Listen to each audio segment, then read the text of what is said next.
رمضان المبارک کی 27ویں رات ہے۔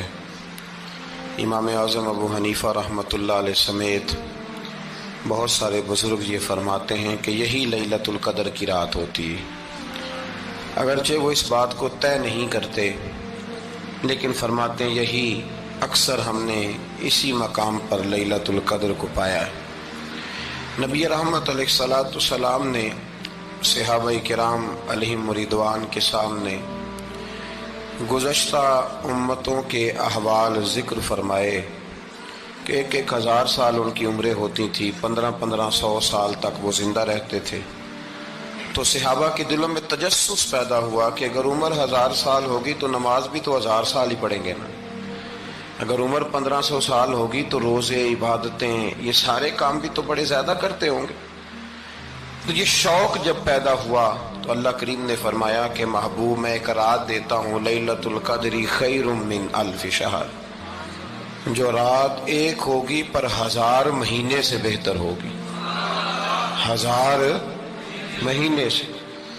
یہ رات اگر کسی کو میسر آ جاتی ہے اور پھر وہ صدق دل کے ساتھ، یعنی توجہ کے ساتھ، انہماک کے ساتھ، احتساب کی نیت سے، گناہوں کی معافی کی نیت سے اگر وہ اس رات کا قیام کرتا ہے، عبادت کرتا ہے، ذکر کرتا ہے، دعا کرتا ہے، تو محبوب کریم علیہ السلام نے وعدہ فرمایا ہے کہ اللہ اس کے پچھلے سارے گناہوں کو معاف فرما دے گا۔ دین، شریعت، قرآن، اسلام یہ بحث کرنے نہیں آیا دنیا میں۔ علماء جو بحث کرتے ہیں وہ توضیحات کے لیے، تشریحات کے لیے، تفاسیر کے لیے، وہ ان کا مقام ہے، لیکن ہم جو عوام بحث کرتے ہیں تو سمجھ لیں کہ دین بحث کرنے کے لیے نہیں آیا، دین تو عمل کرنے کے لیے آیا، اس پر عمل کیا جائے گا، عمل کی کوشش کی جائے گی۔ اور قرآن مجید نے کہا من عمل صالحا من ذکر او انثی، جو کوئی بھی اچھے عمل کرے چاہے وہ مرد ہو یا عورت ہو، وہو مؤمن، شرط یہ ہے کہ وہ مومن ہو، فَلَنُحْيِيَنَّهُ حَيَاةً طَيِّبَةً، فرمایا ضرور ہم اسے پاکیزہ زندگی عطا فرما دیں گے۔ جو عمل والے لوگ ہوتے ہیں انہیں اللہ کون سی زندگی دیتا ہے؟ حیات طیبہ، پاکیزہ زندگی۔ اللہ پاک، صاف ستھری، غلاظتوں سے پاک زندگی دیتا ہے جو بندہ عمل کرتا ہے۔ توبہ کا مطلب یہ ہوتا ہے کہ میں پچھلے گناہ پہ شرمندہ ہوں اور آئندہ نہ کرنے کا پکا وعدہ کرتا ہوں۔ انسان ہے، وعدے کے باوجود بھی کہیں غلطی کر لیتا ہے تو اللہ معاف کرنے والا ہے، لیکن وہ ساری رات روتا رہا، ہر مسجد سے چیخنے کی آواز آئی، اس نے ساری رات مسجد میں رو کے گزاری، لیکن جھوٹ چھوڑنے کا اس کا ارادہ ہی کوئی نہیں۔ وہ تو کہہ رہا ہے 3 دن کا رمضان رہ گیا ہے، پھر میں نے دیکھ نہیں لینا تمہیں۔ فساد چھوڑنے کا اس کا پروگرام ہی کوئی نہیں۔ وہ تو میاں طے شدہ بات ہے کہ سویرے وہ دکان پہ جائے گا اور صبح جو بیسن بیچے گا نا سموسے اور پکوڑے کے لیے، اس میں بھی ملاوٹ کرنے کا ارادہ رکھتا ہے۔ تو یہ ساری رات توبہ توبہ کہنے کا کیا مطلب ہوا؟ کھل کے ساری رات اس نے توبہ توبہ کی۔ حضرت عمر فاروق رضی اللہ تعالیٰ عنہ کے بارے میں امام ابن جوزی نے لکھا ہے کہ رات کو نا گھر کے اندر بیٹھے بیٹھے اچانک رو پڑے حضرت عمر، 62 سال عمر ہے، خلافت کے آخری ایام چل رہے ہیں، تو رو پڑے ایسے ہی گھر میں بلا وجہ ہی۔ آپ کی اہلیہ نے، زوجہ نے بیٹے کو اٹھایا، فرمایا پتہ کرو تمہارے باپ کو کیا مسئلہ ہے، کہیں کوئی تکلیف تو نہیں، درد تو نہیں، صاحبزادے آئے؟ ابا جی کیا بات ہے؟ فرمایا اماں کو بلاؤ۔ سب لوگ جمع ہو گئے تو جناب عمر فاروق رضی اللہ تعالیٰ عنہ فرمانے لگے کہ بیٹھو میرے ارد گرد۔ سب بیٹھ گئے تو فرمانے لگے آج جب میں مسجد سے نکلا تھا تو میرے نبی پاک کے سچے صحابہ، سچے رسول کے سچے صحابہ، حضور کے سچے غلام یہ کہہ رہے تھے کہ عمر بڑا ہی اچھا ہے، عدل والا ہے، انصاف والا ہے۔ تو ابا جی اس میں رونے والی کیا بات ہے؟ تو فرمانے لگے ڈر یہ لگتا ہے کہ باہر تو میں اچھا تھا، کہیں گھر میں تو نہیں کوتاہیاں کرتا رہا۔ میری بات پہ توجہ کرنا، کہیں گھر میں آپ باتیں سن لیں تو شاید جتنی میں کرتا ہوں دوسرا کار ہی کوئی نہ سکے، لیکن جب عمل کے راستے پہ ہم نکلتے ہیں تو وہ مسدود ہے، وہ بند ہے۔ عمل کس نے کرنا ہے؟ آپ کوئی آیت پڑھیں تو یہاں غلطی نکالنے والے 20 لوگ مل جائیں گے، 20 لوگ، لیکن اس آیت پہ عمل کرنے والے کتنے ملیں گے؟ تو حضرت عمر فاروق رو رہے تھے، کہنے لگے کہیں تمہارے حقوق تو نہیں پامال کرتا رہا؟ تو آپ کی اہلیہ نے جب سنا تو وہ کہنے لگی عمر مجھے تو بڑا پرانا شکوہ ہے، آپ کا جاہ و جلال اتنا تھا میں بات نہیں کر سکی۔ عمر تم نے سارا دن مسجد میں گزار دیا اور ساری رات نقاب اوڑھ کے مدینے کی گلیوں میں گزار دی، میں تو زندگی کی کوئی خوشی دیکھ ہی نہیں سکی۔ چاہ تو میرے اندر بھی تھے نا کہ میرا شوہر کچھ گھڑیاں بیٹھتا، کہیں مجھے لے کے جاتا، تو میں تو کچھ نہیں دیکھا، مجھے بڑا شکوہ ہے۔ تو حضرت عمر کہنے لگے چل اللہ کی رضا کے لیے معاف کر دے۔ بھئی معافی بیوی سے نہیں مانگی جا رہی، معافی اپنی غلطی کی مانگی جا رہی، یہ سمجھ لیں۔ بیوی کے لیے تو خامد کا بہت بڑا مقام ہے نا، لیکن یہاں غلطی کس بات کی ہے؟ اپنی کمزوری پر غلطی کا اعتراف کر کے معذرت کا سوال کیا جا رہا ہے۔ تو حضرت عمر کہنے لگے معاف کر دے، تو اہلیہ کہنے لگی میں نہیں معاف کرتی، میری شرط پوری کریں۔ فرمایا وہ کیا؟ فرمانے لگی قیامت میں جب اللہ آپ کے لیے جنت کا حکم دے گا تو آپ میری سفارش کریں گے اللہ کی بارگاہ میں؟ سفارش کریں گے کہ یا اللہ مجھے کپڑے دھو کے دیتی تھی، میری عزت کی حفاظت کرتی تھی، میرے بستر کو پاک رکھتی تھی، کہیں گے؟ تو حضرت عمر فرمانے لگے تیرے ساتھ وعدہ رہا، رب نے اگر عمر کو اپنے فضل، اپنے کرم اور اپنے محبوب کے صدقے جنت دی تو عمر تیرے بغیر جنت میں نہیں جائے گا۔ عمل کا رستہ، عمل کا رستہ دیکھیں نا، 2 دفعہ استاد بات کرتا ہے، 2 دفعہ، اور کوئی زیادہ، ایک تو ہے نا کہ ایم اے اور جناب ایم ایڈ اور ایم فل اور پھر پی ایچ ڈی قسم کا استاد، ایک وہ جو matric P T C teacher ہے نا، وہ 2 دفعہ اسٹوڈنٹ کو کام کہے تو تیسری دفعہ وہ ناراض ہو جاتا ہے، کہتا ہے میں 2 دفعہ کہا ہے۔ بچے کو آپ 2 دفعہ کہتے ہیں اور اگر تیسری دفعہ کہنا پڑے تو غصہ آتا ہے نہیں آتا؟ بھئی تو نے اتنی دفعہ کہا تو سمجھ نہیں رہا بات کو۔ اور اگر اللہ کریم قرآن مجید میں سینکڑوں دفعہ کہے نماز پڑھو، سینکڑوں دفعہ، اور یہ بہانے کر رہا ہے، یہ بھی پروگرام بنا رہا ہے، پھر کہتا ہے میں بے چین رہتا ہوں، میں بے قرار رہتا ہوں۔ عمل کا رستہ اس کو اختیار کریں، آپ سکون میں رہیں گے۔ بد عمل آدمی اور بے عمل آدمی یہ ہمیشہ پریشان رہتے ہیں، ہمیشہ۔ عمل کریں، توبہ کریں تو پھر بدل جائیں، پھر تبدیلی آئے، اور یہ کوئی مشکل کام نہیں، جو بدلنے والے تھے وہ بدل گئے، بڑا کچھ کرتے تھے پر پھر وہ لوگ بدل گئے۔ حضرت فضالہ رضی اللہ تعالیٰ عنہ کہتے ہیں کہ میں بڑا دل دادا تھا عورتوں کا، اور میرا ماحول یہ تھا کہ میں قتل بھی کر لیتا تھا، معاذ اللہ چوری بھی کر لیتا تھا، اور رات میری طبیعت تھی معاذ اللہ نئی سے نئی عورت کے پاس جانا۔ کہتے ہیں ابو جہل نے اعلان کیا کہ جو نبی پاک علیہ السلام کا سر اقدس معاذ اللہ کاٹ کے لائے گا، نقل کفر کفر نہ باشد، 100 سرخ اونٹ انعام ملے گا۔ تو میں نے ارادہ کر لیا کہ میں بہت سارا انعام حاصل کروں گا۔ قرآن مجید میں نا اللہ فرماتا ہے کہ بہت سارے لوگ ایسے ہیں جنہیں اگر میں رزق میں کشادگی دے دوں، زیادہ پیسے دے دوں، فرمایا باغی ہو جائیں، وہ سرکش ہو جائیں۔ یہ بہت سارے لوگوں کو جو اللہ تبارک و تعالیٰ اعتدال میں رکھتا ہے تو یہ ان کے لیے بہتر ہے۔ ہر بندہ دولت کے ہوتے ہوئے نیک ہو سکتا، تو یہ اللہ اگر رکھتا ہے نا اعتدال میں تو شکر کرے اللہ کا، ورنہ تو لوگ عیاشیاں کریں، پتہ نہیں کیا کچھ کر گزرے۔ تو حضرت فضالہ کہتے ہیں کہ میں نے خنجر تیار کیا اور میں نے بغل میں اس کو چھپایا، اوپر میں نے چادر اوڑھ لی۔ اب مجھے پتا تھا ظہر کی نماز کے بعد نبی پاک صلی اللہ علیہ وسلم طواف کعبہ کے لیے، بیت اللہ شریف کے طواف کے لیے جاتے ہیں۔ کہتے ہیں میں بھی اس طرف بڑھا، رستے میں نا وہ خاتون جس کے گھر میں نے رات آنا تھا، میں نے دروازے پہ دستک دی، میں نے کہا کہ تیار رہنا، تیار رہنا، آج میں بڑے پیسے لے کے آؤں گا۔ اسے میں نے یہ کہا اور پھر میں چلا گیا بیت اللہ شریف کا طواف کرنے۔ کہتے ہیں اللہ کے محبوب بھی طواف کر رہے تھے تو میں نے بھی طواف شروع کر دیا۔ ارادہ یہ تھا کہ جہاں نبی پاک علیہ السلام میرے قریب سے گزریں گے تو موقع پا کر میں حضور کے جسم اقدس پر خنجر کھونپ دوں گا اور معاذ اللہ شہید کر دوں گا۔ کہتے ہیں حضور ایک دفعہ بھی میرے پاس سے گزرے تو میں ہمت نہ کر سکا، دوسری دفعہ بھی پاس سے گزرے تو میں ہمت نہ کر سکا، تیسری دفعہ بھی گزرے تو میں ہمت، نبی کریم صلی اللہ علیہ وسلم 2-3 دفعہ گزرے تو فرماتے ہیں کہ مجھے موقع نہ ملا، اس لیے کہ حضور فرماتے ہیں اللہ نے روب کے ساتھ میری مدد فرمائی، دشمن پر میرا روب طاری ہو جاتا ہے۔ فرماتے ہیں جب چکر پورے ہو گئے تو محبوب کریم نا چھٹے چکر پہ فرمانے لگے فضالہ چکر ایک رہ گیا ہے، بے خبر ہو جو غلاموں سے وہ آقا کیا ہے، ایک پھیرا رہ گیا ہے۔ کہتے طواف مکمل ہو گیا تو محبوب میرے قریب آئے، فرمایا وہ کام کرتے کیوں نہیں جس کے لیے آئے تھے؟ میں نے عرض کی یا رسول اللہ کون سا کام، کیسا کام؟ اندر تو چور تھا نا، بانج فقیروں کسے نہیں ماریا، اے ہوئی چور اندر دا، اندر چور تھا نا۔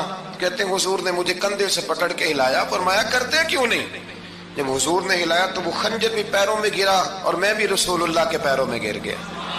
میں نے کہا حضور مجھے کلمہ پڑھا دیں۔ کہتے ہیں حضور نے پہلے میرے دل پہ دست مبارک پھیرا، پھر میرے نبی نے مجھے کلمہ پڑھا دیا۔ اب نا مرید ہونے والا کہتا ہے کہ جی آہستہ آہستہ میں ٹھیک ہو جاؤں گا۔ اب وہ آہستہ آہستہ کا کیا ترجمہ ہے یہ بالکل سمجھ نہیں آتی۔ بھئی کسی بندے سے 5 لاکھ روپیہ لینا ہے تو اس سے وہ کہتا ہے جی میں آہستہ آہستہ دوں گا، 500 روپیہ دے دیا کروں گا روز کا، تو کہتے ہیں میری رقم خراب ہوتی ہے، پورے دو۔ اور نیکی کی بات جب آتی ہے تو کہتے ہیں حضرت صاحب دین اتنا سخت نہیں ہے، میں آہستہ آہستہ ٹھیک ہو جاؤں گا۔ اب میں مغربی شاب پڑھنی شروع کر دیا میں نے، اب میں تسبیح لے لی ہے، کل میں نے بھی آہستہ آہستہ میں ٹھیک ہو جاؤں گا۔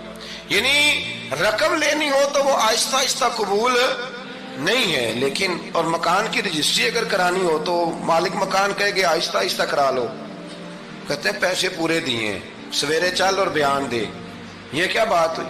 یہاں یہ جو ہمارا ماحول تھا نا کر لیں گے ہو جائے گا، یقین کریں لوگ قبروں میں چلے گئے ہیں پر مسجدوں میں نہیں آئے۔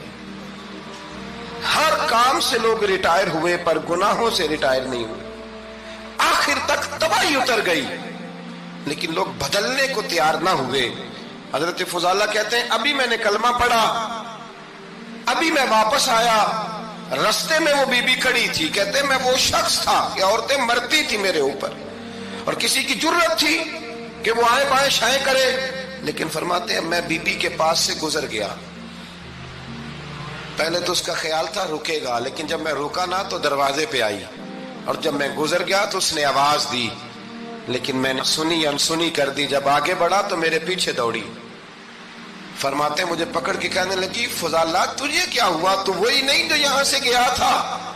آپ فرماتے ہیں میں کبھی نہیں رویا تھا، میں کبھی نہیں رویا تھا، اور جب کہا نا تو وہی نہیں، کہتے میں نے سر اٹھایا تو میری آنکھوں میں آنسو تھے، میں نے کہا میں جو گیا تھا وہ نہیں ہوں، اب تو میں محمد عربی کا غلام بن گیا، اب میں وہ نہیں ہوں، اب نہیں ہو سکتا کہ کوئی میری نظر میلی ہو جائے، یہ کیسے ممکن؟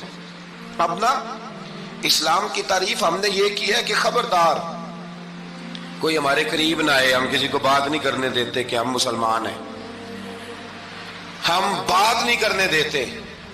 پتہ کیا بات ہے، ایک میری یہ تقریر ہوتی ہے ممبر پہ، اور ایک میرا عمل ہوتا ہے جب میں سفر کرتا ہوں، جب میں گاڑی میں بیٹھتا ہوں، جب میں دوستوں سے ملتا ہوں، جب ان دونوں باتوں میں تضاد آتا ہے نا، تضاد، تو لوگ تقریر کو جذبات نہیں کہتے، ایک فن بن جاتی ہے تقریر۔ آپ کو پتہ ہے نا وائزین نعت خواں کہتے ہیں میں نے محفل لوٹ لی، پھر لوگ شمار کرتے ہیں کتنے لوگوں نے سبحان اللہ کہی، پھر لوگ شمار کرتے ہیں کہ آج 5 بندے روئے بھی تھے جب میں تقریر کر رہا تھا۔ تو پھر یہ فن ہے، یہ جذبات کا اظہار، سمجھ لیں بات کو کہ عمل جب آپ نہیں نہ کرتے عمل، تو آپ خود بڑے بے چین رہتے ہیں کہ یار یہ میں کیا کر رہا ہوں، یہ کون سا گورکھ دھندا ہے کہ میرا عمل صفر ہوتا جا رہا ہے۔ ہمارے ایک استاد تھے تو وہ فرمایا کرتے تھے کہ اگر پڑھے لکھے آدمی کو تم بے عمل دیکھو تو اس سے دور ہٹ جایا کرو ورنہ تمہیں بھی بے عمل کر دے گا۔ میں نے ان سے عرض کی، میں نے کہا حضور یہ کیا ہے؟ تو فرمانے لگے اپنے حضرت صاحب سے پوچھنا، وضاحت کریں گے۔ میں نے حضرت صاحب سے کہا جی عجیب بات کر دی ہے، علم والے بندے کے پاس بیٹھ کے تو علم آتا ہے، تو وہ فرما رہے تھے کہ علم والے بندے کے پاس اگر وہ بے عمل ہو تو بالکل نہ بیٹھنا۔ تو حضرت صاحب فرمانے لگے انہوں نے صحیح کہا ہے۔ اب بات بہت بڑی ہے، پتہ نہیں آپ کی سمجھ میں آتی ہے نہیں آتی، بہرحال کر دیتا ہوں۔ پڑھا لکھا بندہ اگر بے عمل ہو تو اس کے پاس، تو میں نے کہا حضور کیوں؟ فرمانے لگے اس لیے کہ وہ اپنی بے عملی پر بھی دلائل دے گا، وہ بے عملی پر بھی دلیلیں قائم کرے گا کہ یہ وجہ ہے تو اس لیے میں ایسے کر رہا ہوں۔ تو چونکہ وہ بے عمل ہے اور ہے پڑھا لکھا، نبی کریم صلی اللہ علیہ وسلم کے غلام نہ پل بھر میں بدل جاتے تھے۔ اور اللہ تعالیٰ بھی نا بڑے موقع دیتا ہے ہمیں، بڑے موقع. حضور نے فرمایا جس نے ایمان اور احتساب کی نیت سے روزے رکھے وہ نئی زندگی کا آغاز کرے، اس لیے کہ اللہ نے اس کے پچھلے سارے گناہ معاف فرما دیے. میرے نبی کریم علیہ الصلوۃ والسلام نے فرمایا جو شخص بیمار ہو گیا، مریض ہو گیا، اور نسائی شریف میں فرمایا کہ 3 دن تک بستر پہ رہا اور اس نے شکوہ نہ کیا اللہ کا، اور جب وہ شفا یاب ہو کے بستر سے اٹھا ہے نا تب اللہ نے اس کے پچھلے سارے گناہ معاف فرما دیے. اور فرمایا جو حج کرنے گیا، حج کر کے واپس آیا، اللہ کے حبیب فرماتے ہیں یوں سمجھے کہ میں آج ہی ماں کے پیٹ سے پیدا ہوا. بڑے موقع اللہ نے دیے، بڑے موقع، بڑے سارے موقع عطا فرمائے کہ میں تیرے پچھلے گناہ معاف کر دوں گا. تو بھی تو نئی زندگی کا آغاز کرنا، تو بھی تو شروع کرنا نئے سرے سے، تو بھی تو بدل کے آنا، تو بھی تو اپنے اندر تبدیلی پیدا کرنا. سالوں بیت گئے، ہمیں سالوں بیت گئے،